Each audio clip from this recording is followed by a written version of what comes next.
Берлин бол шөнийн өндөрлөөр Европын тойрогт газар. Харин Берлиний тойрогт энийг газар байгаа.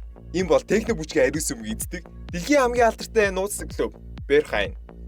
Хитрхийн өндөр шаардлага цензуртэй болохоор дэлхийн алдартай одуудыг чаалнаас хөөсөн.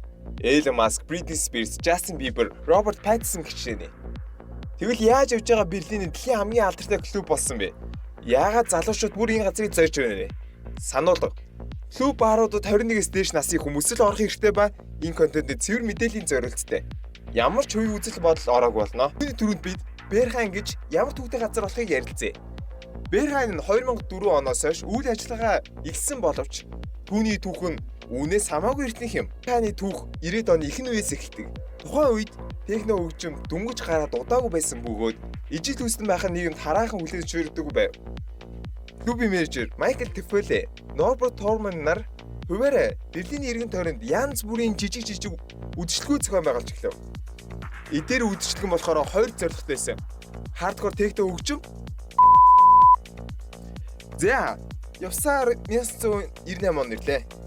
Хэд бизнесээ тэлж гат тэрний засвар хийж байсан асар том үйлдвэрийн талбайд клуб байгуулах боломж олдов. Шинэ клубийн нэрээ Östgut гэж нэрлэв. Хэдийгээр тэд гей үдшилэг зохион байгуулдаг байсан ч тухайн үед өндөр чанарын техно клуб байгаагүй тул бүх төрлийн залуучууд орж эхлэв.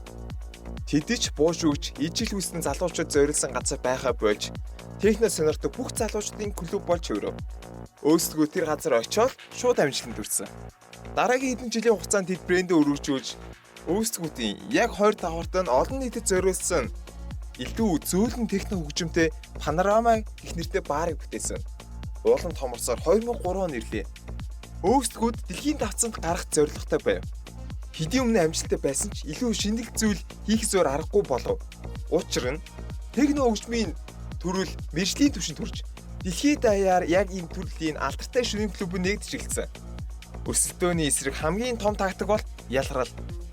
Үүний мэдсэн эзэд нь хуучин газараа орхиж клубээ шинээр байгуулах газар хайж эхлэв. Хуучин Östgut-аас холгоо газар Шведийн эрчим хүчний авраг том компани Vattenfall-ийн эзэмшдэг цахилгаан станц. Уг станцыг ашиглалтаас хассан бөгөөд эндэл Тефеле Торман хоёрын хайж исэн бүх зүйл үлдсэн байв. 20 метрийн өндөр таацтай гол өрөө нь шинээр нээгдэх Berghain-ы үндсэн давхар болсон. Үйлдвэрийн өвөрмөц орчин. Хүчрхэг дууны систем нь Berghain-ыг дэлхийн клубүүдийн дунд домог болгов. Гэхдээ домог бүр алдартай байдгүй. Хамгийн алдартай клуб болсон гол шалтгаан нь нууцлал цензур хоёр юм. Нууцлалыг хадлахын тулд та клуб руу орохдоо зураг бичлэг хийх нь асар хориотой байдаг. Утасны камер дээр ч стикер наадаг ба дотор нь байгаа нэг л хүн таны бичлэг хийж байгаа зураг байж дарж байгааг харуул та шууд өгдөн. Насаараа энэ клуб руу орох эрхээ алдан гэсэн. За камерч явах уу? Та ороход асар хүндрэлтэй. Дэлхийн одуудын хүртэл үүднээс хөөж исэн. Хэдэн тэрбум төгрөг төлсөн ч гэсэн та орох боломжгүй. Тэгвэл бид нар яг яаж орох вэ? Үнийг би дараагийн бичлэгээр ярих болно.